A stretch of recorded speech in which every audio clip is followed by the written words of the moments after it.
네, 감동입니다. 주일 예배가 이렇게 매주 드리는 주일 대예배가 이렇게 뜨겁게 예배가 이렇게 올려드려지고 있는 것이 너무 감동입니다.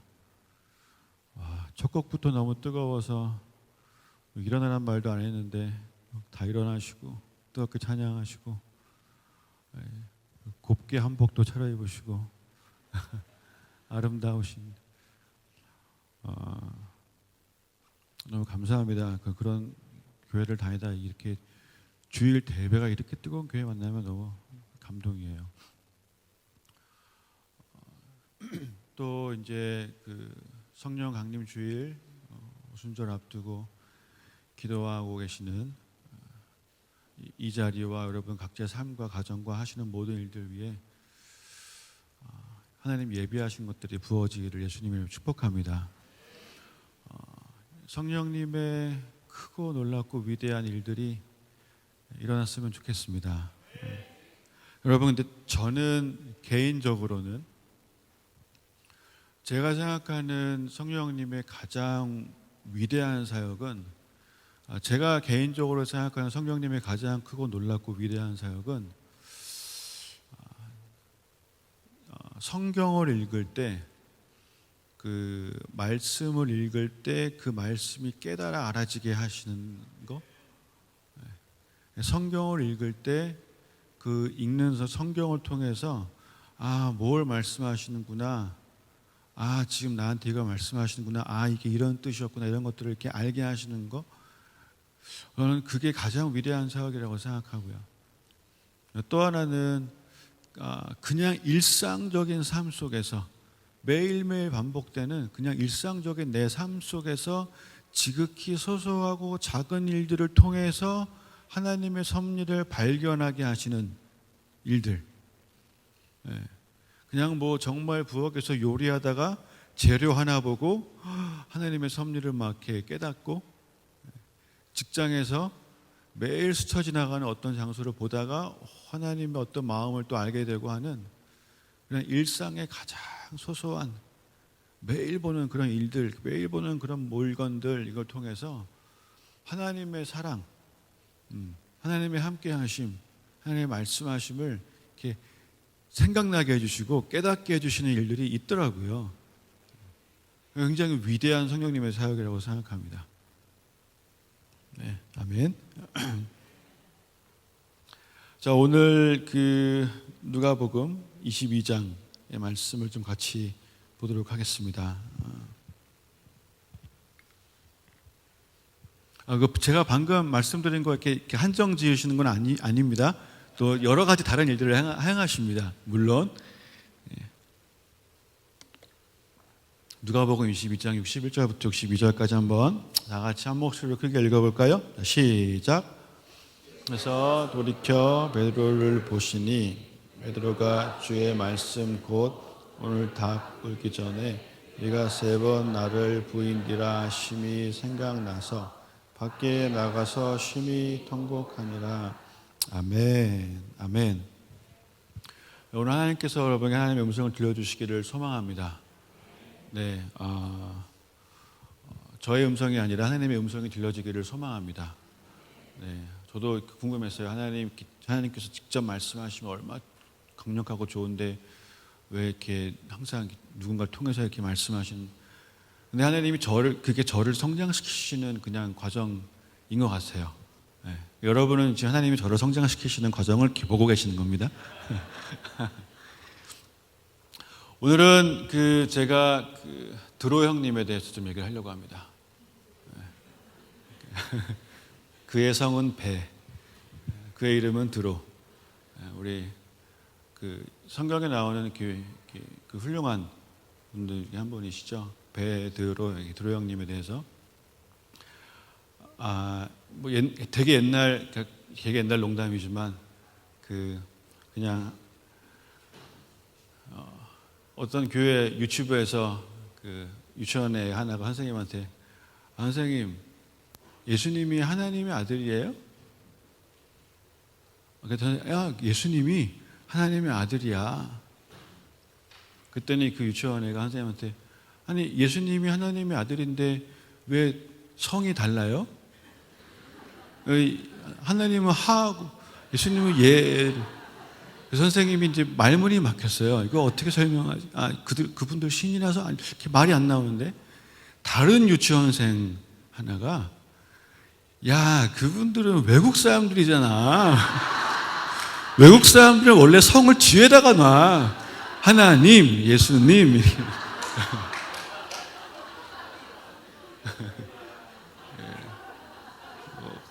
천재예요, 그죠? 또 오늘 그 드로 형님에 대해서 이제 얘기를 좀 하려고 합니다. 베드로. 존경하는 인물이에요. 저도 굉장히 좋아합니다.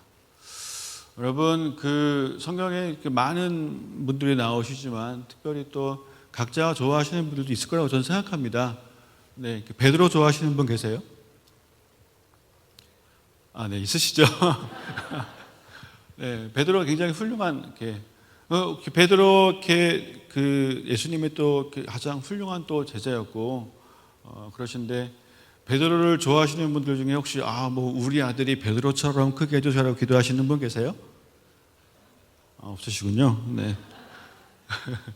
제가 예전에 그 뉴라이프에서 설교할 때 그때는 바울 얘기를 하고 있었어요. 그래서 바울 위대한 사도고 또 이제 정말 훌륭하신 분이시라고 이렇게 우리는 정말 바울을 좋아합니다.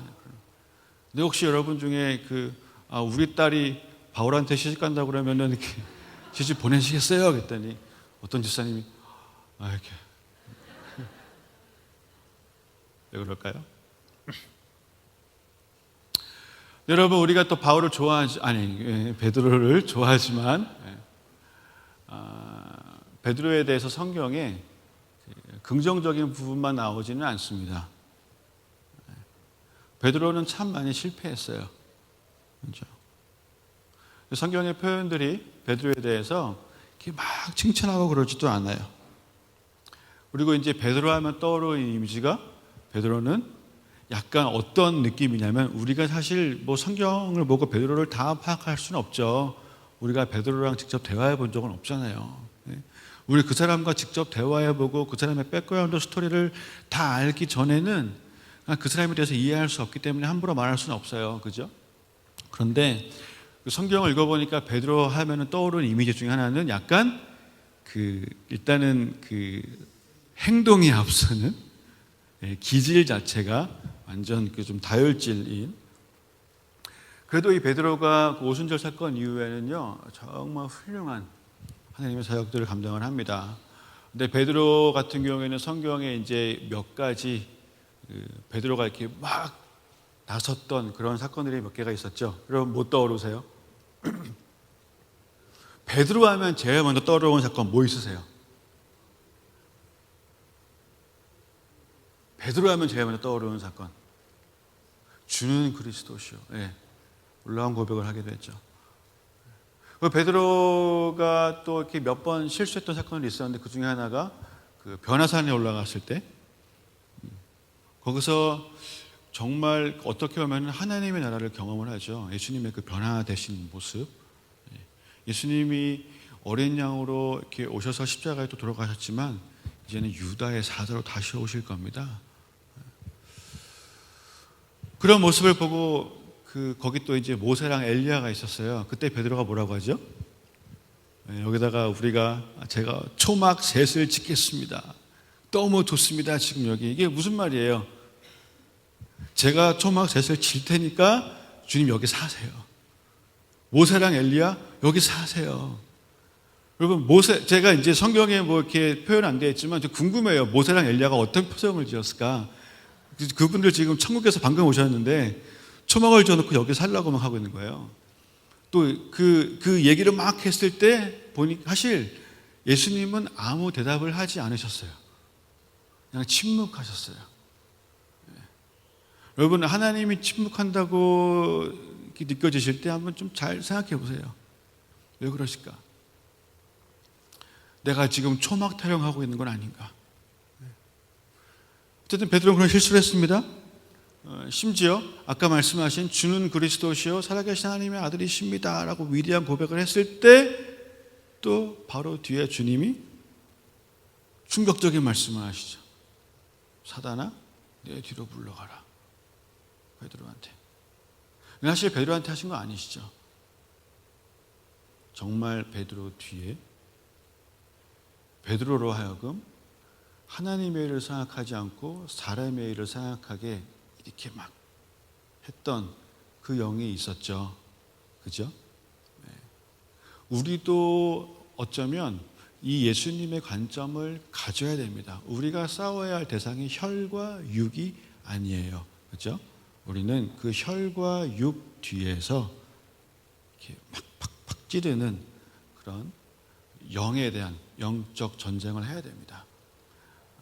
제가 아까 말씀드렸던 것처럼 여기 계신 분들 여러분 이 자리에서 예배가 너무 저는 감동이고 또 너무 뜨거운 예배 너무 감사하고 너무 기뻐서 사실 아까 또 했던 생각인데 이렇게 하나님 앞에 정말 전심으로 예배하면서 뜨겁게 예배를 하시는 여러분들 삶 가운데 어려움이 있을 수밖에 없습니다.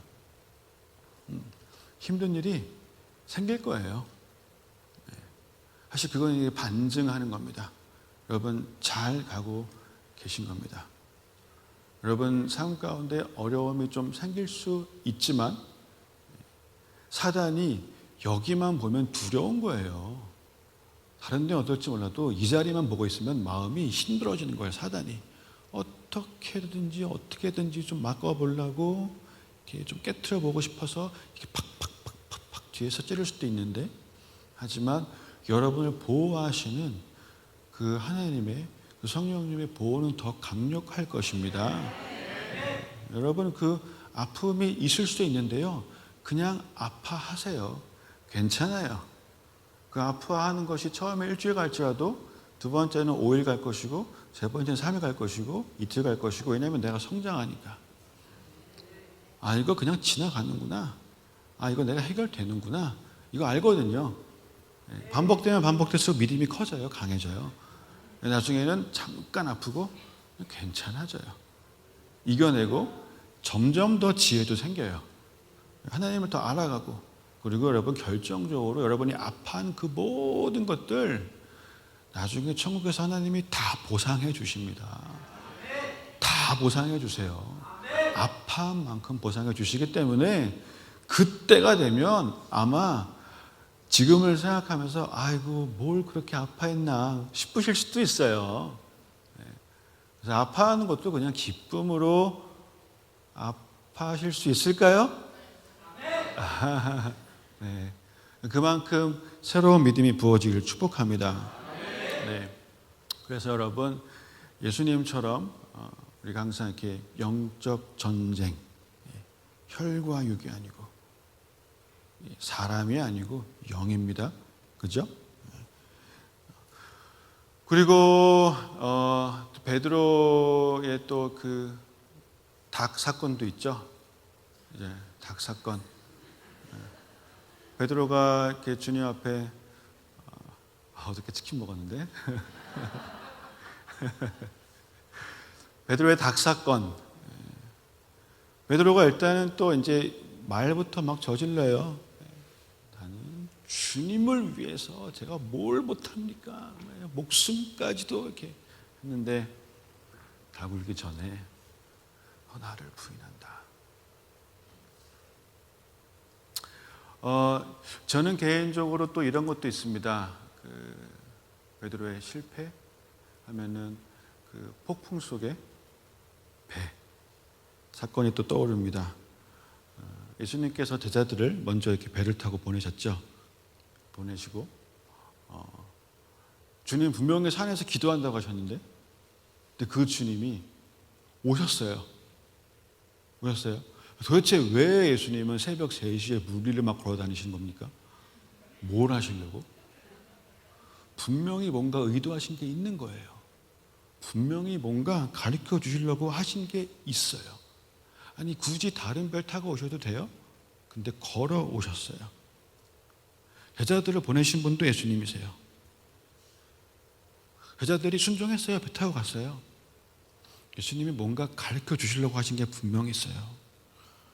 순종하는 삶이라도 폭풍이 올 수 있다는 사실, 그거 가르치시려고, 그리고 그 폭풍에 정신 빼앗길 때 그 폭풍을 조종하는 자가 누구인지를 알려주시려고. 아멘이십니까? 여러분, 근데 재밌는 건 그 폭풍 가운데 있다 보니까 제자들이 예수님을 알아보지 못했어요. 우리의 삶의 고난과 폭풍, 실망과 의심, 절망 속에 있으면 예수님의 임재가 있어도 알지 못할 수도 있습니다. 성령님의 역사가 있어도요, 그거를 성령님이신지 모를 수도 있어요. 믿음의 눈이 필요합니다. 믿음의 눈이. 성령님을 구할 때 믿음을 같이 구하세요. 그리고 그때 그 배 안에 두 종류의 사람들이 생겨납니다. 그 두 종류가 뭐냐면 배 밖으로 나오는 자, 그리고 배 안에 남아있는 자. 그때 베드로가 멀리, 내가 보기에도 유령인데 예수님일 리가 없어요. 그분은 산에서 기도하고 계시는데, 근데 주님이신 것 같아. 그때 베드로가 또 던져버려요. 지금 파도가 분명히 있어요. 평생을 갈릴리에서 그 어부로 살았던 그 어부들도 두려워할 만한 그 폭풍과 그 파도 가운데 지금 주님이 계시는 거예요. 그런데 베드로는 거기서 만약에 주님이시면 나로 하여금 오라 하소서, 오라 하소서라고 던져버렸어요. 다른 여자들이 뭐라고 생각했겠습니까? 아, 쟤 또 왜 저래? 아니, 제발 좀 가만히, 아니, 좀 분별 좀 하자, 분별 좀.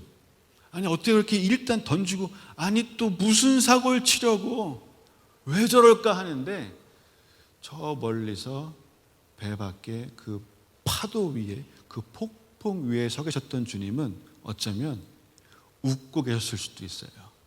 미소를 지으시면서, 아, 그래도 배 안에 적어도 내 마음을 알아주는 사람이 한 명이 있구나. 내가 뭔가 하려고 하는 것을 받으려고 하는 사람이 한 명이 있구나. 이 대낮에 잔잔한 파도가 아니었습니다, 여러분. 이게 죽을 수도 있잖아요. 이게 죽을 수도 있어요. 솔직히 이게 무서워요, 안 무서워요? 그런데 그 두려움 가운데 이 지금 있는 그 상황에서 주님이 초대하시는 거예요. 좀 평안할 때 초대해 주시면 얼마나 좋아요. 근데 꼭 그런 상황 가운데 초대하시는 거예요. 자, 여러분은 뭘 선택하시겠습니까? 배 안에 계시겠어요? 아니면 배 밖으로 나오시겠어요? 성령님을 구하고 계시잖아요.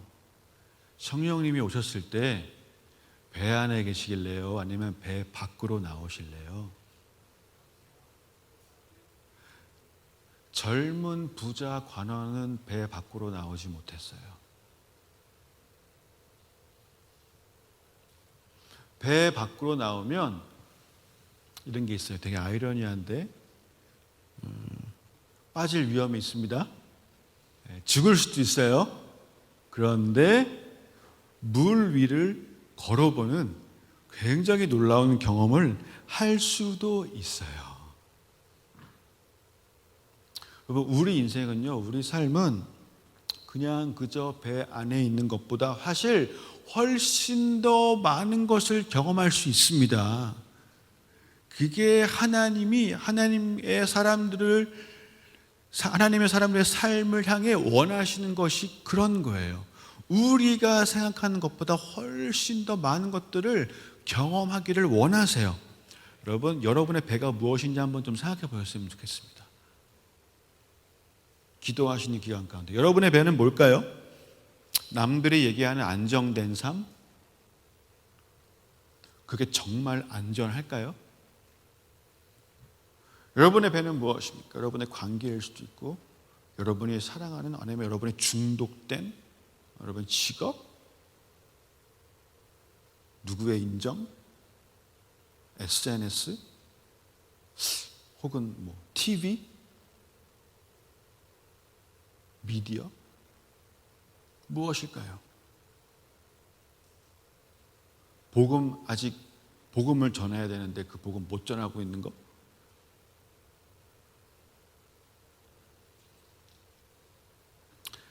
베드로가요, 그 두려움이 있는데도 불구하고 주님을 바라보면서 다른 제자들은 전부 지금 배에서 배 한쪽을 붙들고, 배 한쪽을 붙들고 이렇게 어떻게든 죽지 않으려고 움직이지도 못하고 막 이러고 있는 상황이었어요. 이 배를 붙들고. 근데 베드로가 이 배를 과감하게 넘어서 물 위에 발을 내딛었습니다. 주님을 향해서 걸어가기 시작했어요. 이 세상 누구도 해보지 못하는 경험을 베드로가 했습니다. 근데 가다가 곧 이제 그의 시선이 좀 흔들리기 시작했어요.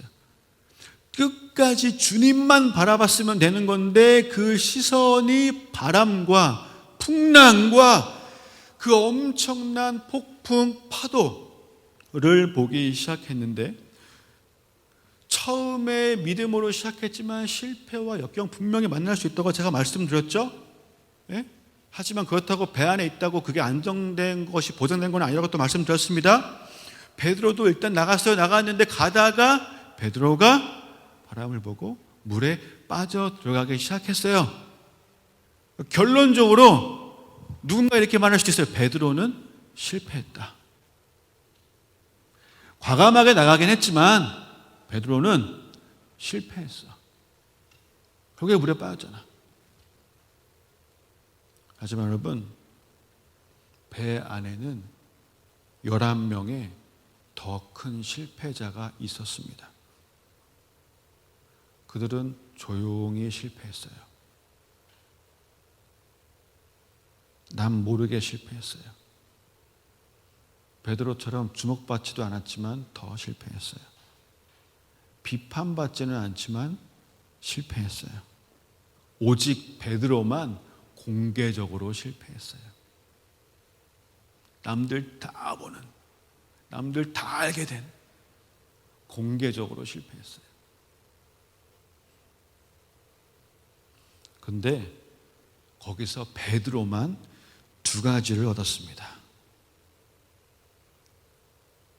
여러분, 예수님이 베드로한테, 베드로가 이렇게 막 빠졌을 때 거기 보면 즉시라고 표현되어 있더라고요. 즉시 오셔서 베드로의 손을 확 잡으시고 그 빠져가는 물 속에서 확 하고 구원해 주셨어요. 믿음이 적은 자여 왜 의심했느냐. 여러분, 이게 주님이 베드로를 막 책망하시고 혼내시는 거라고 생각하세요? 저는 어떻게 느껴지냐면 굉장히 격려해 주시는 거 생각돼요. 굉장히 격려하시는 거.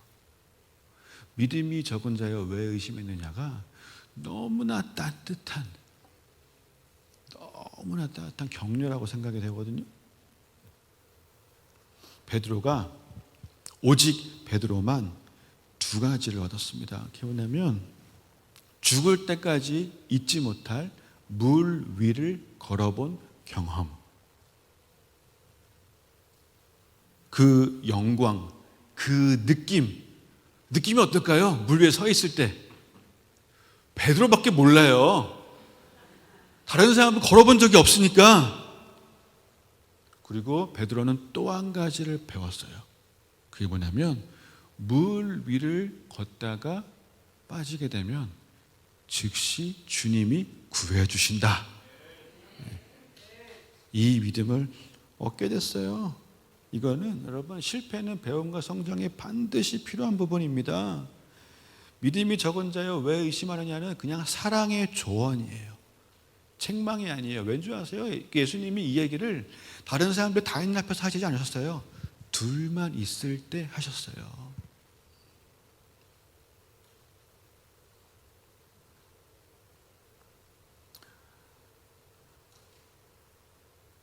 예수님은 파도를 잔잔하게 분명히 하실 수 있으셨지만 베드로가 걷기 전에 파도 잔잔하게 하지 않으셨습니다. 일부러.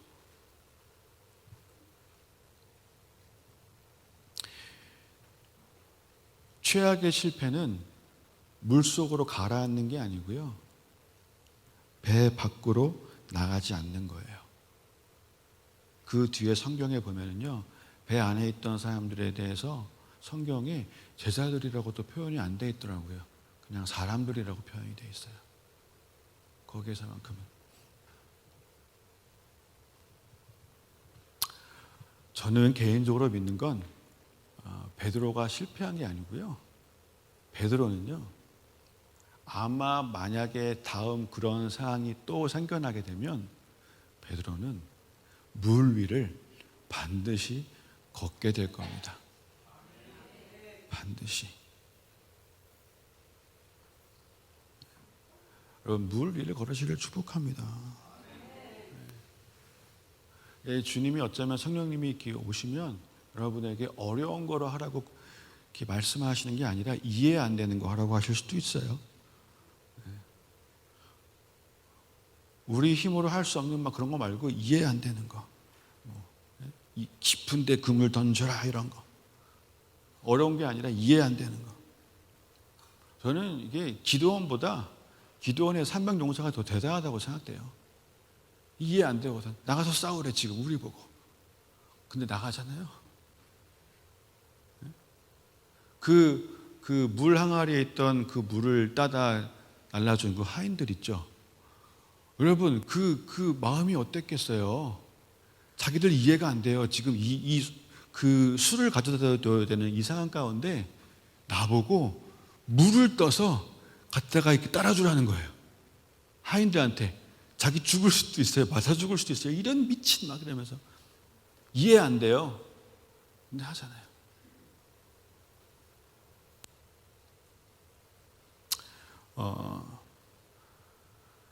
베드로의 이제 아까 말씀드렸던 이 배 사건 말고 어쩌면 닭 사건, 이 닭 사건이 베드로의 삶에 있어서는 가장 큰, 본인이 생각하기에 가장 큰 실패일 수도 있습니다. 그런데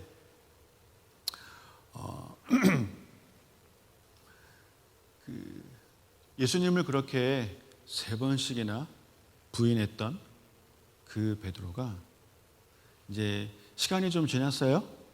몇 달의 좀 시간이 지났어요. 시간이 지나고 나서 성령님이 오셨어요. 성령님이 오셔서 베드로가 거기서 막 위대한 설교를 하고 엄청난 복음의 확산, 수많은 생명들이 주 앞에 돌아오고 했어요. 그리고 나서 그 다음에 베드로가 성전에 가다가 보니까 안진뱅이가 있는 거예요. 그 안진뱅이한테 나한테는 뭔 없다. 뭐가 없었죠? 은과 금은 없다. 그런데 나한테 뭐가 있다? 예수의 이름이 있다. 예수의 이름으로 명하노니 일어나 걸으라 했더니 그는 걸었네, 뛰었네, 찬양했네. 그런데 그 사건 때문에 많은 사람들이 또 몰려들기 시작했고, 그것을 시기한 바리새인들, 그것을 시기한 유대인들이 베드로와 또 다른 제자들을 잡아서 가뒀어요. 사도행전 여기 3장부터 4장, 5장 이렇게 보잖아요. 그러면요, 베드로와 제자들이요, 거기에 3번이나 갇힙니다. 3번이나. 잡혔다가 풀려났다가 또 잡혔다가 풀려났다가. 잠깐 봐볼까요? 사도행전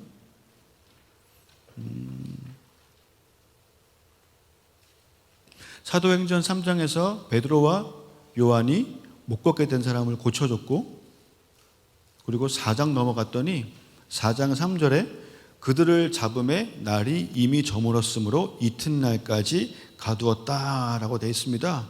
근데 여러분, 그 가두기 전에 그 여기에는 또 말씀을 들은 사람 중에 믿는 자가 생겼는데 남자의 수만 5천 명이었어요.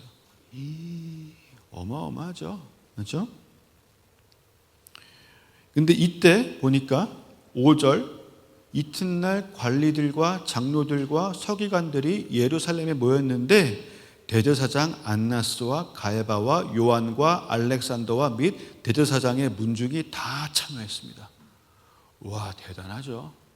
여러분, 이게 간단하게 표현되어 있지만 실제 그 자리의 분위기는 정말 장난 아니었을 거예요. 여러분, 한번 생각해 보세요. 대통령과 그 나라의 모든 장관들이 한 자리에 모였으면요, 그게 얼마나 무거웠겠습니까? 그 분위기가. 베드로가 거기 간 거예요. 여러분, 베드로가 그 자리에 잡혀 들어가면서 베드로가 무슨 생각을 했겠어요? 안나스와 이 가야바와 어디서 많이 들어본 이름이죠?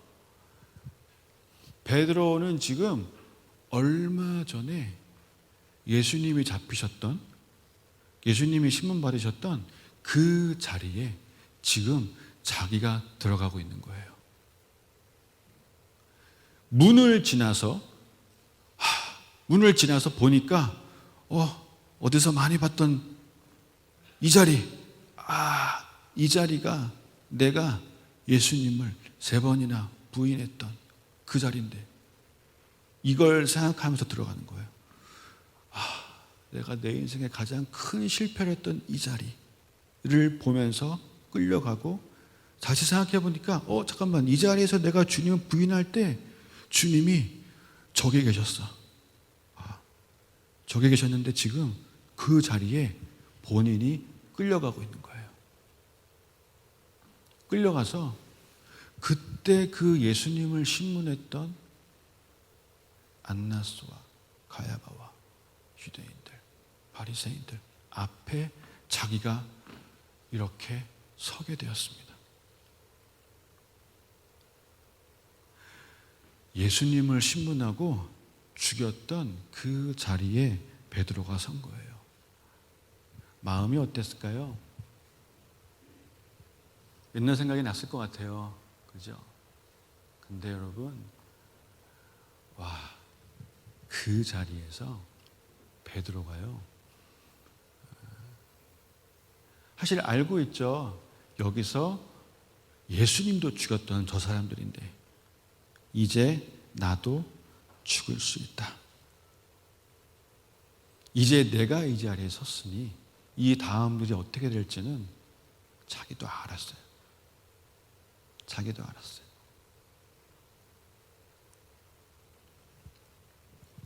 그 베드로가 예수님을 부인했던 그 오늘 아까 본문 말씀 있죠? 본문 말씀 한번 다시 또 띄워봐 주시겠어요? 오늘 본문 말씀 누가복음 22장. 우리 한번 다 같이 읽어볼까요? 시작. 주께서 돌이켜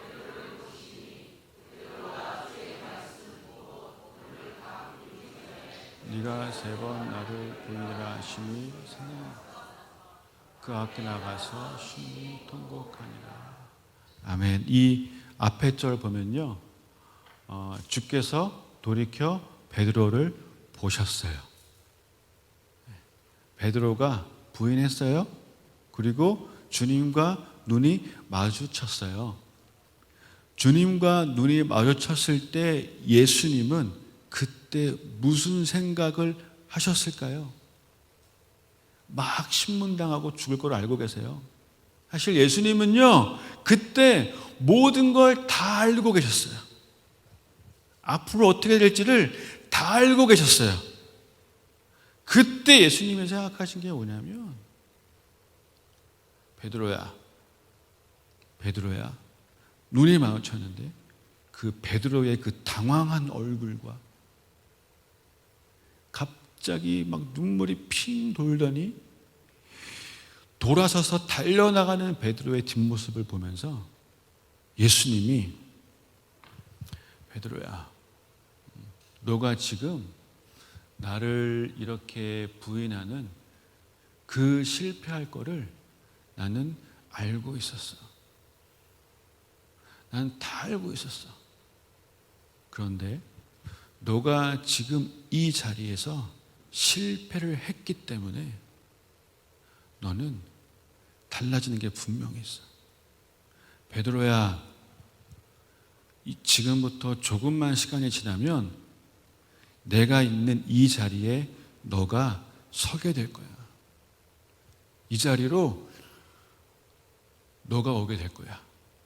그런데 지금 네가 거기서 그 실패를, 그 뼈아픈 고통스러운 그 실패를 했기 때문에 너가 나중에 이 자리에 서게 되면 오히려 더 당당하게 하나님의 나라에 대해서, 나에 대해서 말하고 외칠 수 있게 될 거야.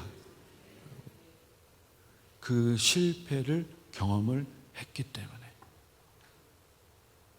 그래서 여러분, 실제로요, 베드로가 그 가장 높은 세상의 권력 앞에서 당당하게 얘기합니다. 사도행전 4장 8절에 보니까 이에 베드로가 성령이 충만하여 이르되 백성의 관리들과 장로들아, 만일 병자에게 행한 착한 일에 대하여 이 사람이 어떻게 구원을 받았냐고 우리가 질문한다면 너희와 모든 이스라엘 백성들은 알라. 너희가 십자가에 못 박고 하나님이 죽은 자 가운데서 살리신 나사렛 예수 그리스도의 이름으로 이 사람이 건강하게 되어 너희 앞에 섰느니라 라고 예수님에 대해서 당당하게 얘기하는 베드로가 되었습니다. 이 예수는 심지어 여러분, 이 예수는 너희 건축자들의 버린 돌로서 집 모퉁이의 머릿돌이 되었느니라 라고 얘기해요. 여러분, 이게요, 예수님이 살아계셨을 때 이들을 향해서, 바리새인들을 향해서 하셨던 말씀이에요. 베드로가 깡이 많이 좋아졌죠. 이런 얘기들을 듣고 예수님을 죽였는데 똑같은 얘기를 지금 똑같이 하고 있어요. 그러면서 다른 이로서는 구원을 받을 수 없나니 천하 사람 중에 구원을 받을 만한 다른 이름을 우리에게 주신 일이 없음이라 라고 베드로가 얘기합니다. 여러분, 그 베드로의 실패가 보석같이 빛나는 순간입니다. 그 뒤에는요, 베드로가 나중에 다시 잡혀요. 다시 잡혔는데, 다시 잡혀서 심지어 이 사람들이 베드로와 제자들에게 협박까지 해요. 근데 그 협박 앞에서 너 죽인다, 이 협박 앞에서 베드로가 뭐라고 얘기하는지 아세요? 베드로와 사도들이 대답하여 이르되 사람보다 하나님께 순종하는 것이 마땅하니라. 나 괜찮아. 와, 여러분, 이 두려움 속에서도 이 담대함이 생긴 거예요. 여러분, 그거 아세요? 우리 인생 가운데 두려움은 사라지는 일이 없어요. 우리가 죽는 날까지 두려움이 사라지는 일은 절대 일어나지 않습니다. 우리는 그냥 그 두려움에 익숙해지는 것뿐이에요. 베드로한테 두려움 속에 담대함이 생겼어요. 사람보다 하나님께 순종하는 것이 마땅하대. 그리고 이렇게 대놓고 얘기해요. 너희가 나무에 달아 죽인 예수를 우리 조상의 하나님이 살리시고 이스라엘에게 회개함과 제사함을 주시려고 그를 오른손으로 높이사 임금과 구주로 삼으셨느니라 라고 얘기해요. 와, 세상의 임금 앞에서 그분이 임금이고 왕이라고 선포까지 해버리는 거예요. 그리고 뭐라고 하지 아세요? 우리는 이 일의 증인이요 하나님이 자기에게 순종하는 사람들에게 주신 성령도 그러하니라. 와, 여러분, 오순절 사건 이후로 베드로가 이렇게 변해버린 거예요. 성령님이 하시는 일이 무엇인지를 정확하게 알아버린 거예요. 하나님이 자기에게 순종하는 사람들에게 주신 성령이 하시는 일은 증인이라는 거예요. 성령님은 예수님을 증거하시는 분이신 거예요. 성령님은 그 아들을 증거하시는 분이시고, 하나님이 순종하는 자들에게 성령님이 오시면 하게 하시는 일은 예수 그리스도를 증거하게 하는 거예요. 증인되게 하는 거예요. 그래서 이 베드로가 그거를 정확하게 알고 나서 당당하게, 저는요 베드로의 삶 속에 이 순간이 제일 멋지다고 느껴져요. 베드로가 가장 멋있는, 가장 단호하고 가장 당당한 순간이에요.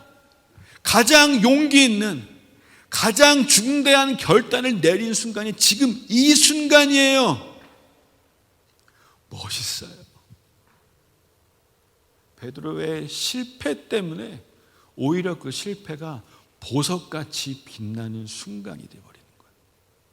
자기가 가장 큰 실패를 했던 바로 그 자리에서 가장 놀라운 일을 했습니다.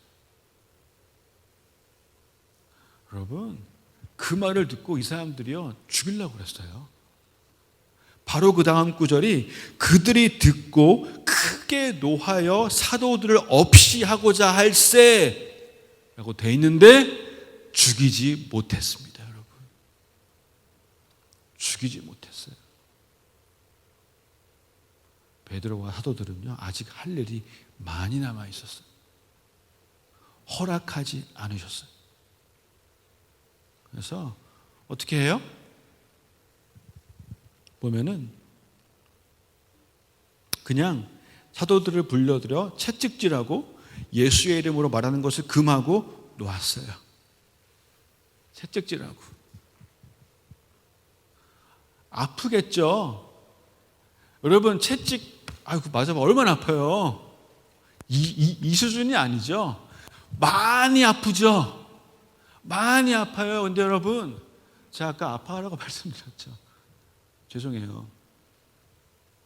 근데 너무 많이 아픈데 그 다음 구절의 사도들은 어떻게 하는지 아세요? 그 이름을 위하여 능욕받는 일에 합당한 자로 여기심을 기뻐하면서 공회 앞을 떠나갔습니다.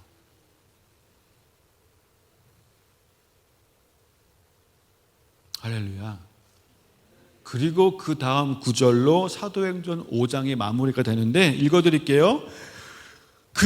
아픈데 그 이름을 위하여, 예수 그리스도 이름을 위하여 능욕받는 일에 합당한 자로 여기심을 기뻐하면서 공회 앞을 떠나니라. 그리고 마지막 절이 그들이 날마다 성전에 있든지 집에 있든지 예수는 그리스도라고 가르치기와 전도하기를 그치지 아니하니라.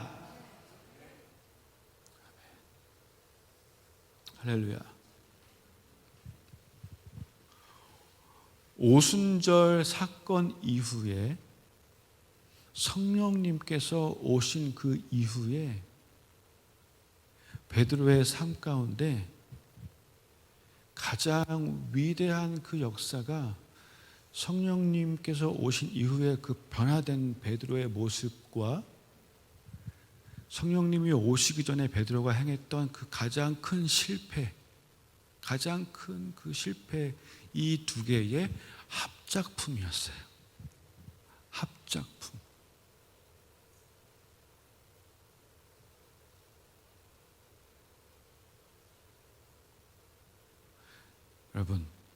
실패를 두려워할 필요가 있을까요? 여러분, 실패에 대한 그 기억의 아픔으로 괴로워할 필요가 있을까요? 하나님은 그 모든 재료들을 다 들어서 결국에는 선한 것을 이뤄내십니다. 이뤄내십니다. 반드시 기억하세요, 여러분. 물 위를 걷다가 주님 바라보지 못하고 그 역경을 만나서 한 번 그 물에 그냥 빠져들어가는 거가 실패가 아니에요. 배 밖으로 나가지 못하는 게 더 큰 실패예요. 배 밖으로 나가는 것이 나중에는 보석같이 빛나게 되는 일이 될 줄로 믿습니다. 네. 그래서 여러분들의 이제 남은 삶 가운데 물 위를 걷는 경험을 하게 되시기를 예수님의 이름으로 축복합니다. 사실 저는 소망 중에 하나예요. 아니, 한 번 사는 인생, 무리는 한번 걸어봐야지. 천국 가기 전에 무리는 한번 걸어봐야지. 걸어보고 싶어요. 그 물이 저에겐 또 뭔지는 모르겠어요, 여러분. 하지만 그 위를 걷게 되는 그 느낌을 경험을 해보고 싶습니다. 하다가 빠져도 괜찮아요. 왜? 주님이 즉시로 구해해 주시니까. 그 경험 몇 번 하면 그때부터 물 위에서 뛸걸요? 더 이상 물 위라는 이거 자체가 신경도 안 쓰여, 이제는. 그냥 앞에 계신 주님만 신경 쓰이는 거예요. 이게 물 위였어? 그리고 그냥 이렇게, 몰랐네. 그리고 그냥 가는 거예요. 이게 걸어보고 또 걸어본 사람들은. 이렇게 표현하면 실패하고 또 실패해 본 사람들은. 할렐루야. 우리 좀 찬양팀 나와주세요.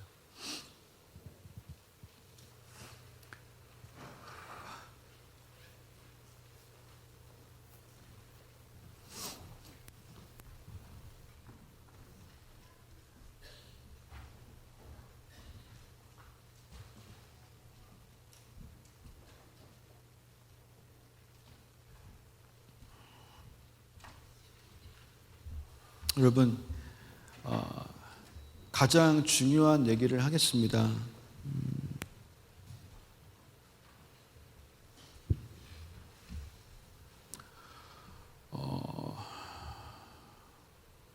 제가 이제 두 가지 말씀드리고 기도하고 싶습니다.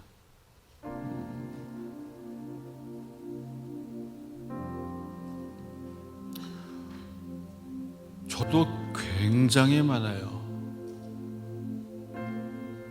저도 굉장히 많이 실수했고 굉장히 많이 실패했어요. 어떤 건 지금도 생각하면 아파요. 그 순간 생각하면 아파요. 또 실수할 수도 있고 또 실패할 수도 있어요. 사람들의 눈 아직도 완전히 자유해지지 못했어요. 아파요. 근데 여러분, 우리 다 실수하기도 하고 실패하는 아픔이 있는데 그때 해야 되는 것이 뭐냐면 그 순간에 예수님은 돌이켜 베드로를 보고 계시는 것처럼 그때 해야 되는 건 하나예요. 우리가 주님의 눈을 바라봐야 됩니다. 주님의 눈을 바라보고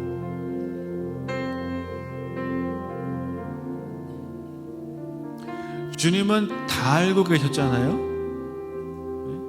실패의 대명사라고 하는 그 베드로에 대해서 처음과 나중을 다 알고 계셨어요.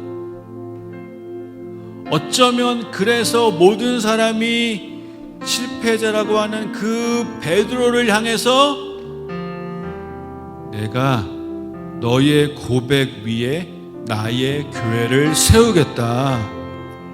음부의 권세가 그것을 이기지 못할 것이다 라고 말씀하십니다.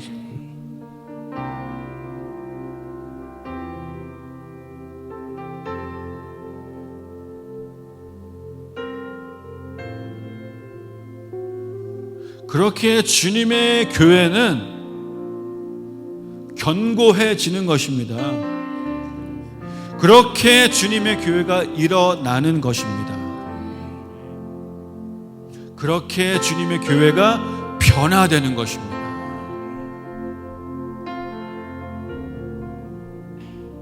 두 가지를 기도하고 싶은데, 첫 번째는 주님의 눈을 바라보게 하여 주십시오. 주님과 눈이 마주쳐지게 하여 주십시오.